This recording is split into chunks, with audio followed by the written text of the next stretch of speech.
भागलपुर के हवाई अड्डा मैदान में किसान सम्मान निधि की राशि का और वितरण उसी दिन वहां से होगा ऑनलाइन। और उसके साथ साथ जो किसानों की समस्या है और किसान के लिए उनको खुशहाल और समृद्ध कैसे बनाया जा सकता है, उन सब बातों पर भी चर्चा होगी। करीब 3 लाख किसान वहां पर एयरपोर्ट के मैदान में, जहां पर सभा होगा, विशाल जनसभा को भी प्रधानमंत्री नरेंद्र मोदी जी संबोधित करेंगे। हरियाणा फिर उसके बाद में दिल्ली, अब बिहार की बारी है, तो क्या रणनीति बीजेपी बना रही है? देखिए, मैं आपको बता रहा हूं, पूरे देश में छत्तीसगढ़ के बाद मतदाताओं के बीच एक नया माहौल बनता जा रहा है, जिसकी समझ बहुत से नेताओं को भी समझ नहीं पा रहे हैं। मतदाताओं के मन में ये बात अब अंदर चला गया कि इस देश में एक ही नेता की गारंटी चल सकती है, वो है श्री नरेंद्र मोदी। और आपने देखा कि छत्तीसगढ़ में जब भूपेश बघेल ने धान के कीमत में सब्सिडी, केंदुपत्ता में सब्सिडी और मुफ्त बांटने का सारा जो घोषणा हो सकता है, वो सारा घोषणा जो है मुफ्त बांटने का उन्होंने किया। लेकिन हुआ क्या? 5 साल भूपेश बघेल को रखकर जनता छत्तीसगढ़ में भी सरकार को उतारने का, उखाड़ फेंकने का काम किया। हरियाणा में किसानों को किस तरह से साजिश करके और देश विरोधी ताकत के साथ समझौता करके एक किसान आंदोलन का रूप भी हरियाणा, पंजाब में दिया गया। और आपने देखा कि किस तरह हरियाणा और महाराष्ट्र में भी जो है भारतीय जनता पार्टी की भारी बहुमत से सरकार बनी। जब दिल्ली का चुनाव शुरू हुआ था तो लोग यही कहते थे कि अरविंद केजरीवाल इतना मुफ्त बांट सकता है, इतना वादा कर सकता है कि कोई भी पार्टी इसके सामने नहीं टिकेगा। और अरविंद केजरीवाल ने लास्ट में तो हद पार कर दिया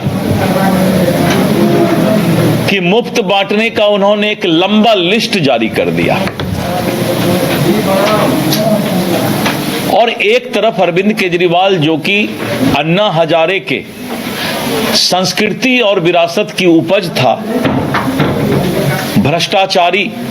भ्रष्टाचार में लिप्त और शराब घोटाले, ऐसे मामले में जब वो संलिप्त हुआ और उसने कहा कि जमुना को हम साफ कर देंगे और दिल्ली को हम जो है पूरे दुनिया में एक अलग छवि बनाने की बात करने लगा, लेकिन दिल्ली के मतदाता ने समझ लिया कि ये भ्रष्टाचारी है, अरविंद केजरीवाल भ्रष्टाचारी है और ये घोटालेबाज है, और उसको भी वहां से उतार दिया। अब अरविंद केजरीवाल का ही चेला कुछ हम लोग के बिहार में भी नया राजनीति करने वाले लोग अरविंद केजरीवाल के रास्ते पर चल रहे थे। 2-3 दिन से अब सुधर रहे हैं थोड़ा। तो अरविंद केजरीवाल का बहुत चेला निकला इस देश में, जो कि मुफ्त बांटने का एक तरीका सीख लिया कि महिलाओं को हम इतना दे देंगे, हम बिजली फ्री कर देंगे, हम पानी फ्री कर देंगे। तो अरविंद केजरीवाल का बहुत लोग गुरु गुर चेला चीनी बनने लगा और अरविंद केजरीवाल को दिल्ली की जनता ने नकार दिया। तो अब जो उनका चेला लोग है, उनको बड़ा चिंता हो गया कि अब मुफ्त बांटने वाला वादा करके मोदी के सामने तो हम नहीं टिक पाएंगे। इसलिए क्योंकि देश मोदी के गारंटी पर अब विश्वास करता है। उनको पता है कि ये गाल बजाने वाले लोग हैं और चांदी का चम्मच लेके पैदा लिए हैं। उनको क्या मालूम है गरीबी क्या होता है। ये लोग को बाप का बेटा राजा, राजा का बेटा राजकुमार, तो इनको कुछ पता भी नहीं है। अरविंद केजरीवाल से सीख ले रहे थे कि मुफ्त का वादा कर दो, मुफ्त बांटने का, तो सरकार बन जाएगा। अब जब पूरा अरविंद केजरीवाल का दांत झड़ गया दांत झरना लगता है वो ठीक नहीं होगा।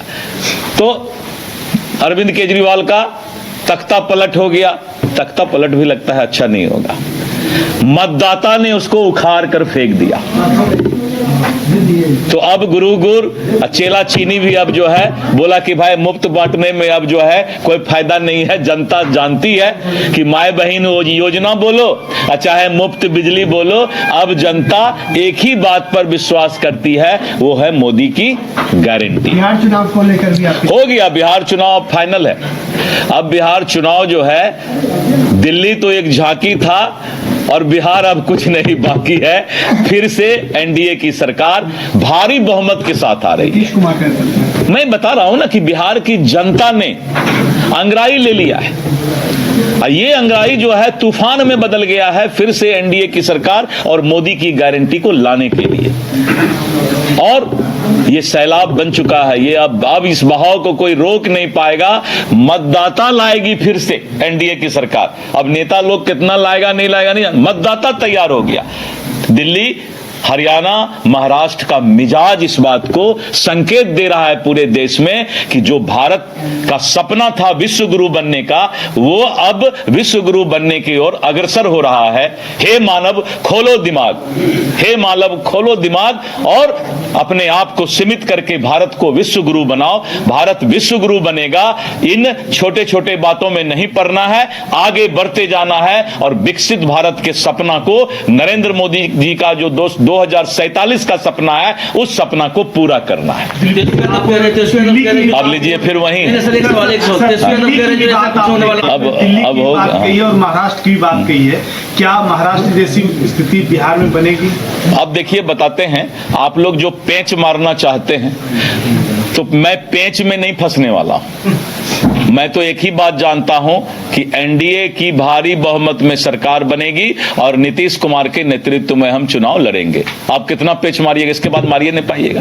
और अंशु जी कितना भी तेजस्वी जी बोलेंगे, अब वो तो साफ हो गया। चांदी के चम्मच वाला राजकुमार की चर्चा क्यों करते हैं? अरे किसी गरीब के बेटा को लालू यादव अगर सामाजिक न्याय की बात जानते हैं, अगर सचमुच वो सामाजिक न्याय की बात करते हैं, समाज में न्याय देना चाहते हैं गरीबों को, तो किसी गरीब के बेटा को मुख्यमंत्री बनाकर दिखाए, तब एक बात बन सकती है। हमरे बेटा मुख्यमंत्री बनेंगे, बाबू हो हे मतदाता, हमारा बेटा का मुख्यमंत्री बनाए दा। क्या है, रबरी बटेगा क्या?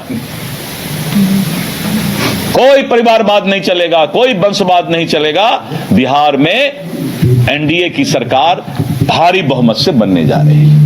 विश्व स्तरीय मेडिकल सुविधाओं से युक्त रांची का देवनिका हॉस्पिटल, जहां है neonatal ICU, burn intensive care unit, modular operation theatre, 24/7 emergency trauma service, multi disciplinary ICUs, emergency care, MRI, CT scan, advance cath lab, fully automated path lab, echo, ultrasound, ultra modular patient beds और pharmacy. Devnika hospital and research centre, किफायती दर पर विश्व स्तरीय इलाज, ancillary चौक, Tupudana industrial area, Ranchi. 5 राज्य, 61 शहर, 150 प्रोजेक्ट और एक वास्तु विहार। नई सोच, नया घर। बनाए रखिए अपना प्यार, सेवा में है वास्तु विहार।